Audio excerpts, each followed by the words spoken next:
Okay, तो cement की जो हम नेक्स्ट डिजीज़ स्टडी करने वाले हैं that is a dengue fever. Dengue is a viral disease, flavivirus से होता है। इसका जो वेक्टर है that is a mosquito, Aedes aegypti, ठीक है। और ये स्प्रेड होता है या you can say patient shed करता है virus within first 3 days of illness, ठीक है।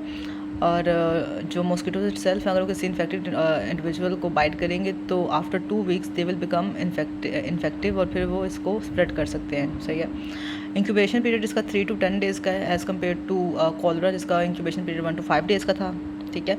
क्लिनिकल फीचर्स में इसकी 2 क्लासिकल फॉर्म्स हमें नज़र आती हैं और ये पूछी भी जाती हैं कि टाइप्स ऑफ वायरल फीवर। तो उसमें यही है कि क्लासिकल डेंगी फीवर है जिसको हम ब्रेक बोन फीवर भी कहते हैं, क्लासिकल डेंगी फीवर और break bone fever. And second is the dengue haemorrhagic fever.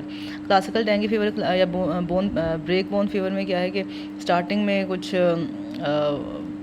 Common से साइंस होते हैं, fever, malaise, headache, facial flushing, retrobulbar pain, pain on the soft palate and skin rashes. जो rashes हैं transient होती हैं, पहले limbs पर अपीयर होंगे, बाद में ट्रंक पर स्प्रेड होंगे। ये इंपॉर्टेंट है चीज़ यहाँ पर।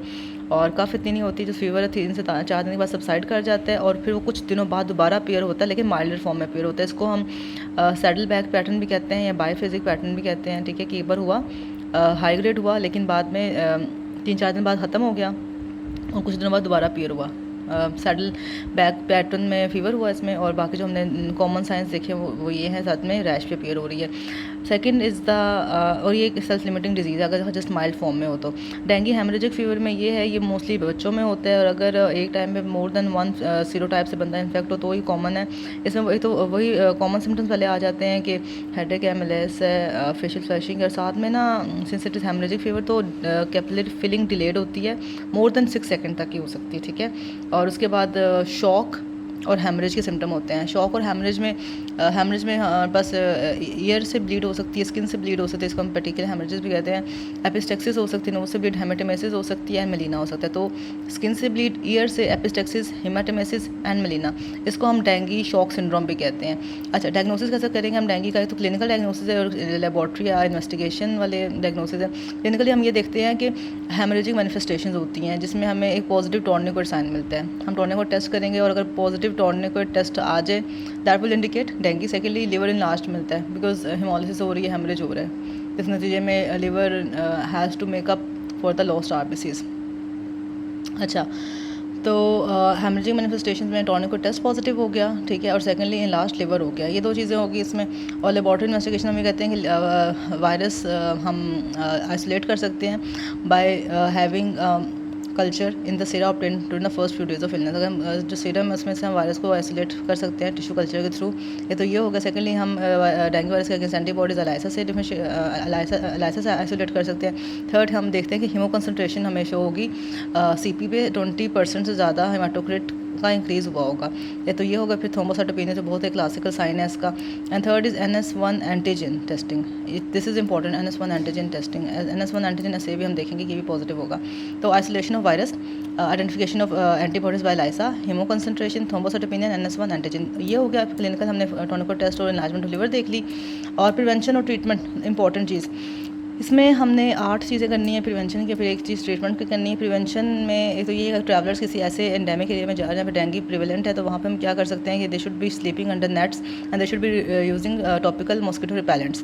सेकंड ये कि अडल्ट मॉस्किटोज़ के लिए हमें एंटी अडल्ट मेजर्स लेने चाहिए, जिसमें हम क्या करते हैं, रेजिडुअल स्प्रेज करते हैं। स्प्रे के अलावा हम ब्रीडिंग साइट्स को डिस्ट्रॉय करने की कोशिश करते हैं और इंडिविजुअल प्रोटेक्शन करते हैं, हम ऊपर देख चुके हैं। दैन हम we should keep the flower pots dry, ठीक है। फ्लावर पॉट्स को ड्राई रखना चाहिए क्योंकि डेंगू के बारे में ये पता है कि फ्रेश वाटर में ग्रो करता है, ठीक है। फिर cover the body and arm specifically at sunrise and sunset. Apply mosquito repellent lotion on uncovered parts. Water containers को वॉश करें डेली और उनको प्रॉपर्ली कवर रखें, और इसके लिए कोई इफेक्टिव वैक्सीन नहीं है। देन एक इंपॉर्टेंट जो चीज़ जो हमारे लिए लिखना मस्ट है in the prevention of dengue fever, that is integrated vector control या इंटीग्रेटेड वेक्टर मैनेजमेंट। इसमें हम ये करते हैं कि हम we combine 2 or more vector control measures to avoid excessive use on one method, ठीक है। एक्सेसिव यूज़ को अवॉइड करने के लिए हम 2 से 3 मेजर्स ले सकते हैं, जिसमें इसमें हम ये करने की कोशिश करते हैं to counteract the technical, financial, environmental and operational problems, क्योंकि अगर हम एंटी अडल्ट मेजर्स लेते रहेंगे, ज़्यादा से ज़्यादा स्प्रे करते रहेंगे, तो वो हमारे लिए इकोनॉमिकल नहीं है और साथ में एनवायरमेंटली भी सूटेबल नहीं है। तो हमने और भी मेजर्स लेनी है, लाइक हमने इंडिविजुअल बेसिस पर भी खुद को प्रोटेक्ट करना है, और हमने जैसे हमने वाटर को प्रोटेक्ट करने की बात की वो भी करनी है, और हमने एंटी लार्वल मेजर्स भी लेनी है। एंटी लार्वल मेजर्स हमने ये करना है कि हम लार्विसाइड्स स्प्रे कर सकते हैं ओवर पूल्स जहाँ पर हम सस्पेक्ट कर रहे हैं कि डेंगू हो सकता है। इसके अलावा लार्विसिडल फिशेस होती हैं, लाइक गम्बूजिया फ़िश है, वो हम छोड़ सकते हैं ऐसे पूल्स में, पानी में, जहाँ पे लार्वा को डिस्ट्रॉय करें। देन हम ड्रेनेज कर सकते हैं स्टेगनेंट वाटर पूल का, दैट इज़ ऑल्सो इंपॉर्टेंट। तो एंटी लार्वल मेजर्स ले सकते हैं, एंटी अडल्ट मेजर्स लेते हैं। तो basically combination of 2 or more vector control methods to avoid the excessive use of one method called integrated vector management. Combined use है 2 से 3 methods का to avoid the excessive use of one method, और ये इन वजूहात को हम करते हैं। इसके अलावा हम बाकी सारी चीज़ हम देख ही चुके हैं कि अंडर नेट्स सोएं, रिपेलेंट्स यूज़ करें और अडल्ट्स को डिस्ट्रॉय करें, लार्वी को डिस्ट्रॉय करें, फ्लावर पॉट्स ड्राई रखें, बॉडी को कवर करें, मॉस्किटो रिपेलेंट हम देख चुके हैं, और वाटर कंटेनर्स को वॉश करें, उनको कवर रखें। ट्रीटमेंट इसके लिए यही है कि एंटीपायरेटिक थेरेपी है और बॉडी स्पॉन्जिंग है, ताकि टेम्परेचर मैनेज है, क्योंकि इसमें टेम्परेचर काफ़ी हाई ग्रेड होता है। एस्पिरिन अवॉइड करनी चाहिए, और अगर विगरस शॉक होगा तो इलेक्ट्रोलाइट और वाटर फ्लूइड रिप्लेसमेंट करनी चाहिए, रिप्लेनिशमेंट करनी चाहिए। इसमें यही कि 5% डेक्सट्रोज नॉर्मल सलाइन हम देते हैं पेशेंट को। तो इसका यही सोल्यूशन है, और ये मतलब सेल्फ लिमिटिंग डिजीज़ है, खुद ही ठीक हो जाती है। ब्लड ट्रांसफ्यूजन भी दे सकते हैं अगर ज़्यादा ही परसिस्टेंट शॉक में चला जाए। तो these were the important points. अच्छा, ये इंटीग्रेटेड वेक्टर कंट्रोल में हमने जो 3-4 मेथड जो हम यूज़ कर सकते हैं, उसमें यही है कि बायोलॉजिकल कंट्रोल वो हम देख चुके हैं, ये 2 एंटी अडल्ट और एंटी लार्वल मेजर्स, ठीक है।